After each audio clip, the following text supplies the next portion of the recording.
last session, I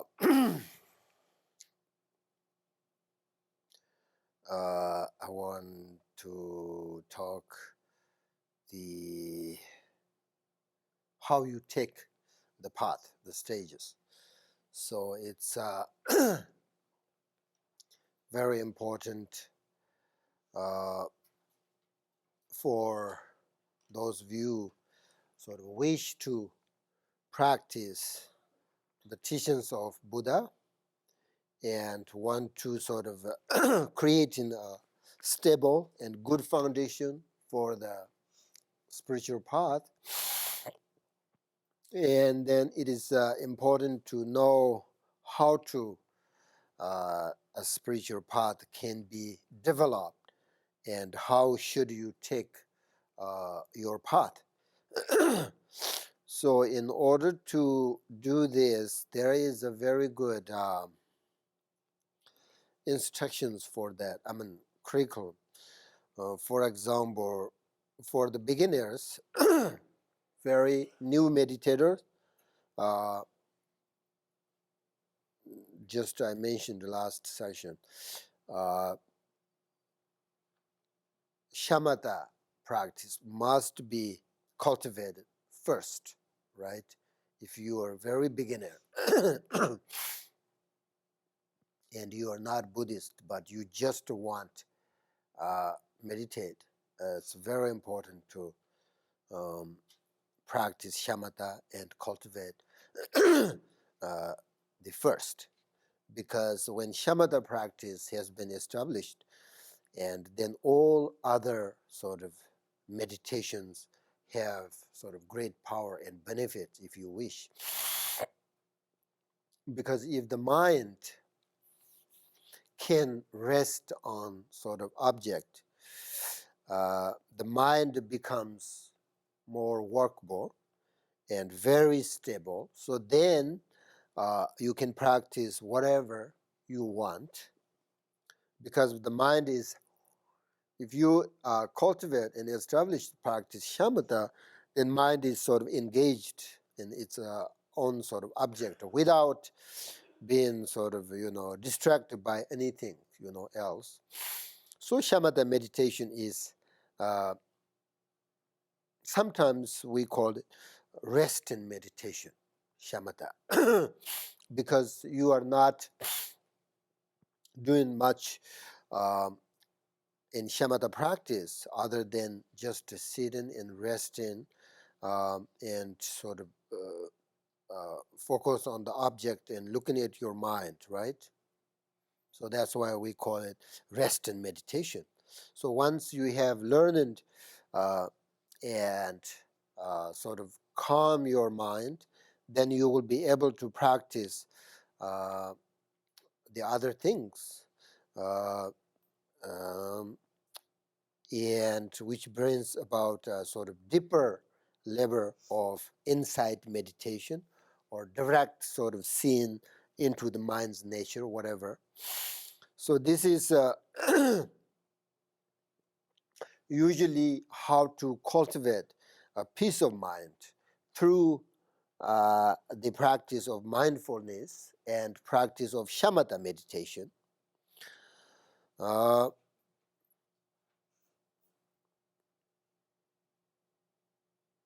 if your mind is sort of calm and peace, after that, you can practice um, how to train the mind in love and compassion. uh, that's very important, right? Not necessarily sort of become a Buddhist. Usually, people do things like killing other beings for their own interests, or uh, uh, people find sort of happiness in other beings' unfortunate circumstance. Many people do that, but that is not sort of good way to take care of your life, our life, according to Buddhism. especially if you sort of take the spiritual path. And that's why the cultivate compassion and loving kindness very important after that. Uh, and the most important cause and conditions for develop love and compassion is only you need to uh, really know all living beings are equal and don't want suffering. Um, they're just the same as us, you know. So through this kind of analysis, uh, deep understand, and practice sort of equanimity, then you will begin to develop your love and compassion for others and very sort of easily. That's the cause and conditions for develop your compassion and love and kindness. And after that, you should start with making your mind uh, contemplating the four thoughts that change the mind as the foundation. Because first, uh, you need to understand your life and how important it is. And your life is also sort of impermanent, very impermanent. It will end at any time. Um, and it is not just disappear according to Buddhism. You have to follow your karma after you die. Either you have a good karma or you have a bad karma. So you have to follow that. And uh, if you have a sort of negative karma, have to diminish. Uh, but in order to diminish that, you need to understand about samsara and the benefit of liberation. So this practice, that the four thoughts,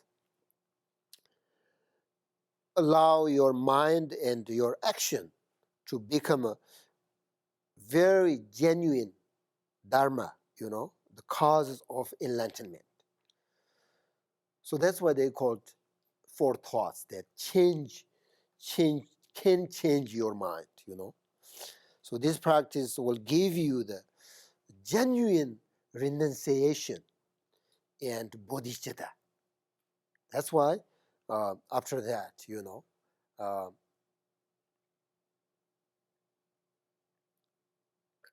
very important to practice four thoughts.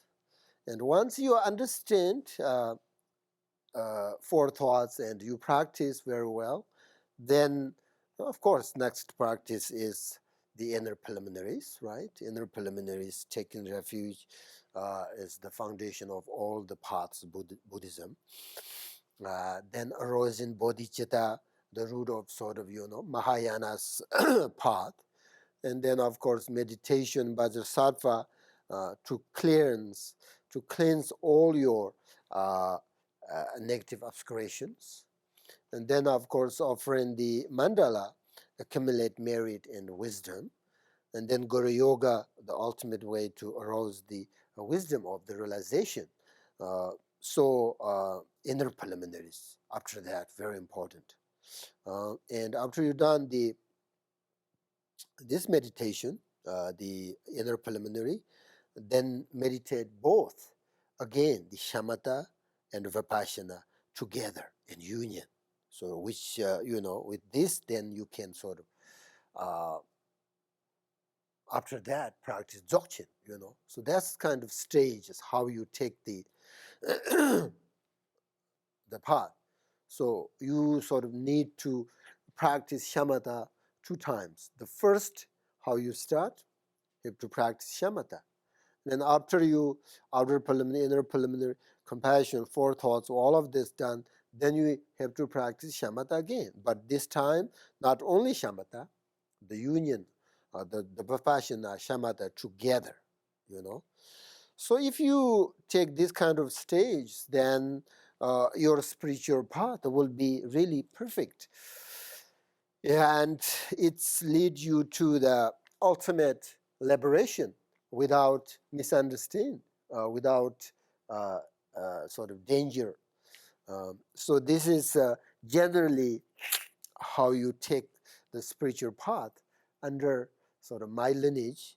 Uh, we have a sort of rule, and my teachers, that they never give you.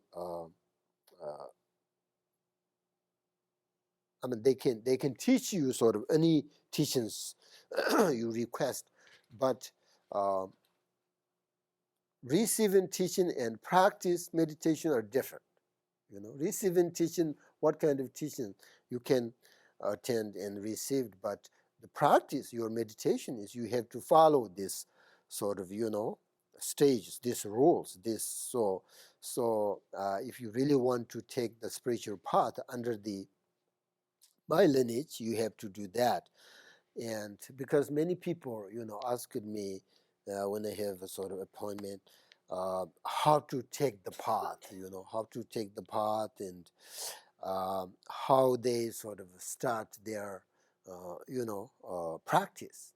So that's why I think maybe this is helpful. If you keep in your mind, and if you wish to start sort of spiritual practice and wish to take the Buddhist path, uh, and uh, if you are also sort of, you know, not really looking for a peace of mind, and if you want more than that, you know, then you should follow these kind of stages. I mean, you know, non-Buddhist people, I think the practitioner, I'm not so sure, but they just want a peace of mind, you know, peace of mind, so that they can sort of experience of peacefulness when they have a sort of disturbed emotions, you know. I think, they're just looking for a peace of mind, not other than that. But the Buddhist practitioners really need and sort of wish to practice all the meditations that lead to the ultimate liberation. According to Buddhism, you just uh, peace of mind is very important, but only that never lead you to the liberation, and it can't give you the all qualities. So that's why you have to take the uh, old paths and follow this sort of unmystic stages. Um, and that's, I think, very important, you know. I was, you know, young, and I really liked to meditate and take the path correctly, but I didn't know. So then the teachers give uh, us these kind of rules, and it's very easy to focus. Okay, I'm going to meditate on this, whether it's difficult or not.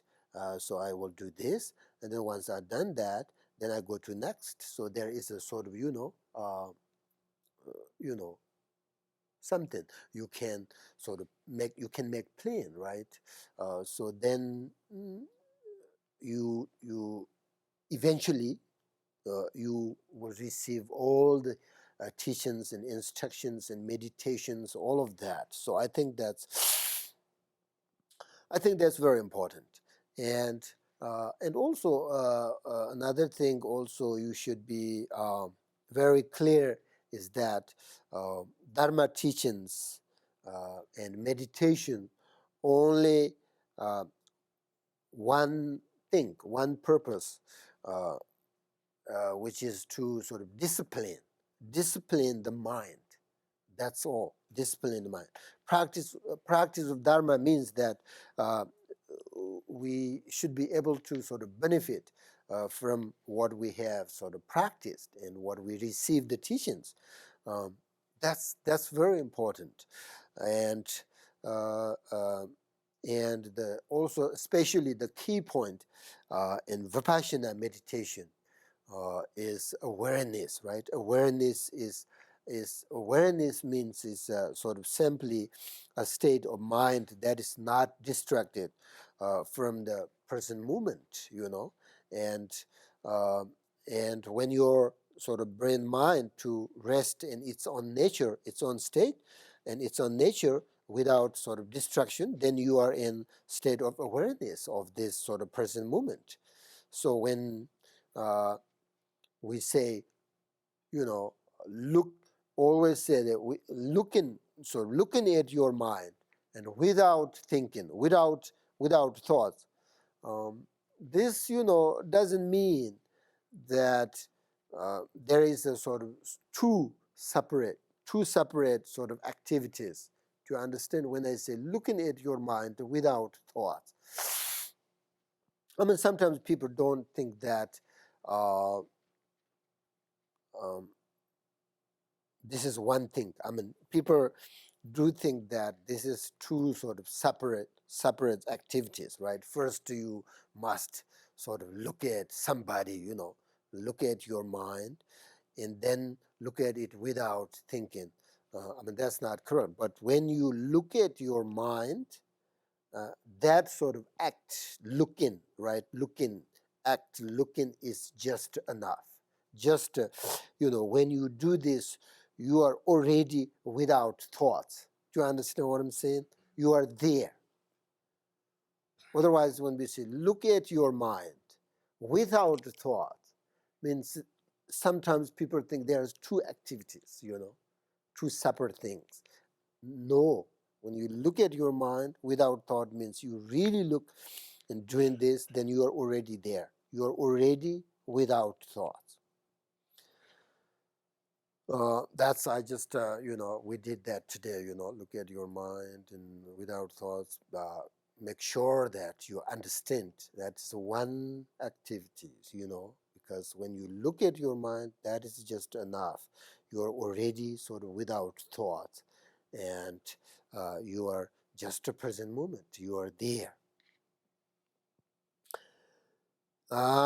What else I want to?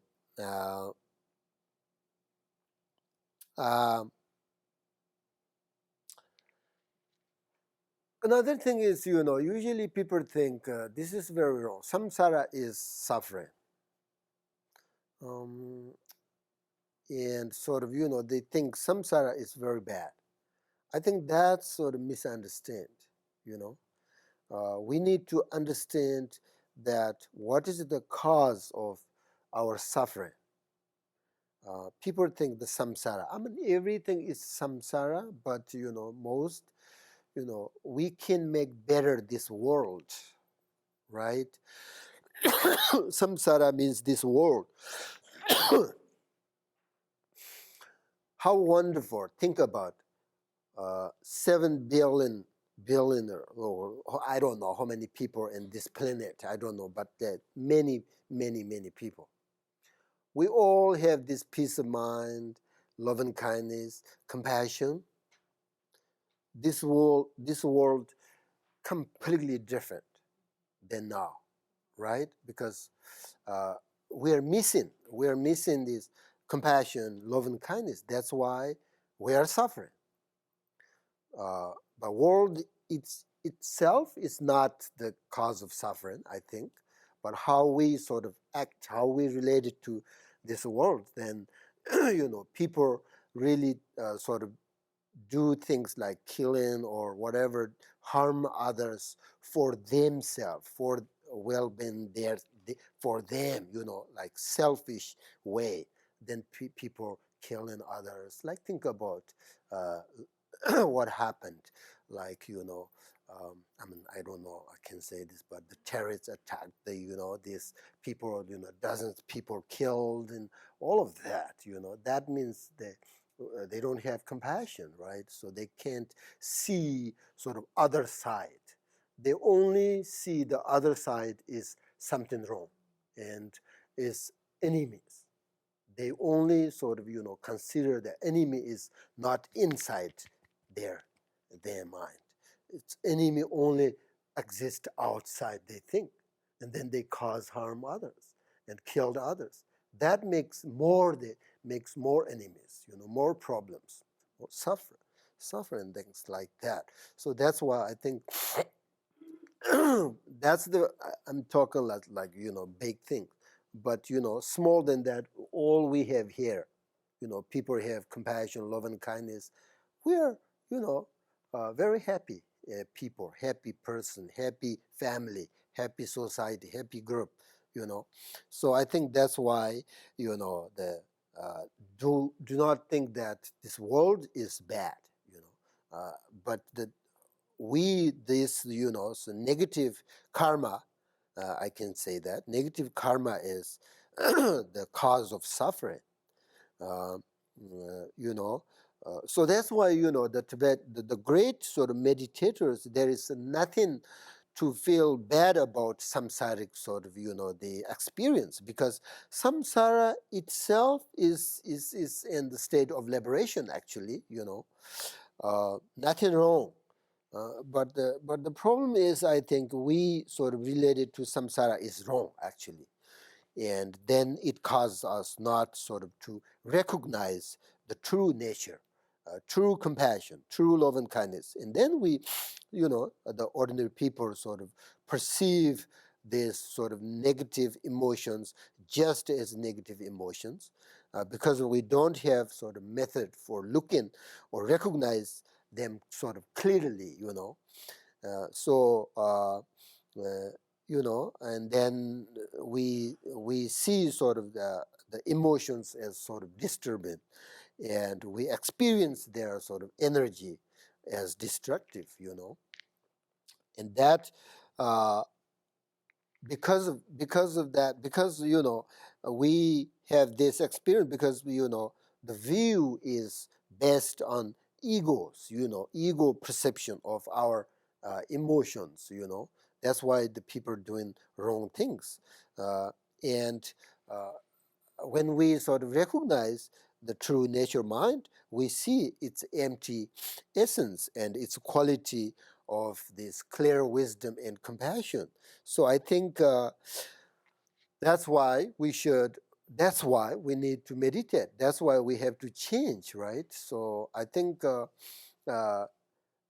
Buddha said the world is endless and beginningless, because uh, most of people don't uh, uh, even try to uh, diminish their negative karma and negative, uh, you know, emotions. Then they cause more and more problems.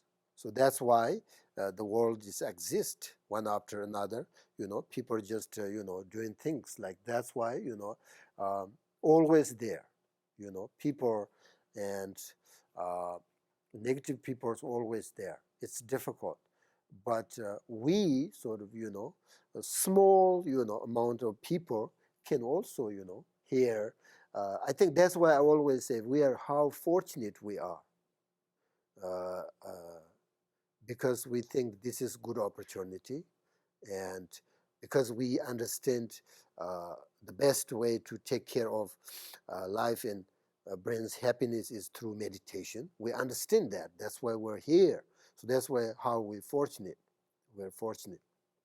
Most people, even they don't have that idea or to meditate or receive teachings, like 90% people don't have that idea. Maybe 5% here, right? So I mean, everywhere, 5% they have, okay, meditation. They understand the value of meditation, all of that. That's why very small, uh, you know, percent, we understand that. That's why I think we are very fortunate. We're very, very lucky because we have this understand, we have this knowledge.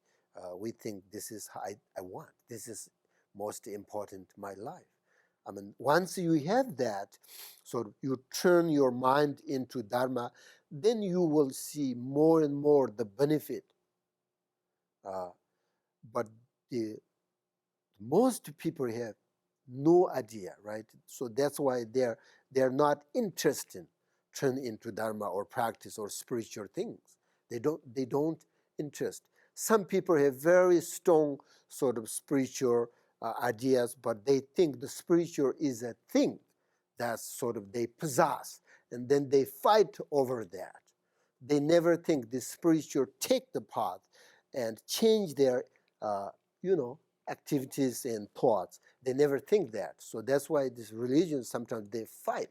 That means it doesn't mean religion is wrong, but the people do not understand how to take care of the religion. They don't understand. They think sort of the religion is something that they sort of attach to, you know. So then that's why they have a problem, you know, fight each other, you know.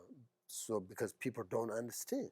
So that's why I think we are very, very fortunate, and you need to sort of give your very, you know, confident, okay, I can do this, you know. If I can, everybody can, you know. So that's, I think, very important. Otherwise, sometimes people look down themselves, you know, oh, it's difficult. It's not difficult, you know, if you really want. If you really want, you should do it. So that's why I think very, very, very fortunate, I think, very fortunate in to have this precious human life and to have this opportunity to practice and good circumstance, and you know, it's very sort of very conveniently to receive teachings and meditate and everything like that. It's very real if you recognize it's real. How many people here? I mean, you know, most people really just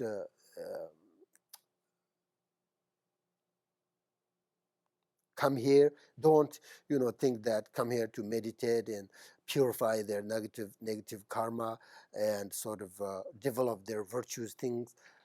Instead, they're killing or something doing wrong today. I mean, you know, so I think we are, I always think, you know, sometimes it make me very happy if I think like this, how I have these opportunities and nothing wrong. It's very easy to take care of oneself. Just one person, everybody is a person, you know. Take care of people. Oh, my life is very difficult. I don't have this. I don't. It's very wrong. I think, you know, one taking care of one person is the most easiest. I think, you know, to think.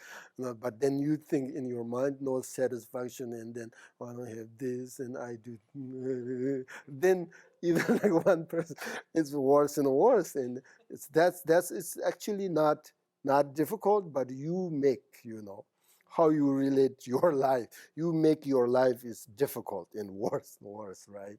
So if you really understand how you are lucky, if you understand one person's life is very easy, you just do it, you know, like, you know, and actually, you know, part-time job, you know, that's enough, right? Part-time job, you know, I mean, I do that. I'm talking today sort of on my experience.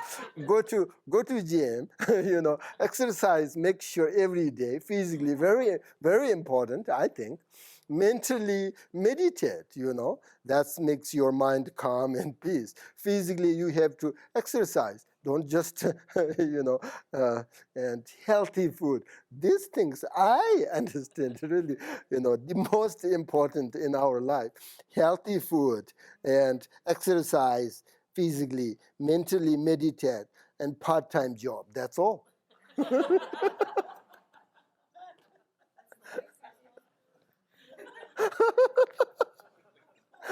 Most people, you don't agree with me. You know, oh, I want full-time job. I want to take care of my family. I want to go there and there. But everybody has a responsibility, you know. If you think about your family is a person, you know, actually. So everybody has a responsibility to take care of family. So then they have responsibility. You don't have to take care of whole your family. They can. They have a response. They can. I mean, they have a capacity.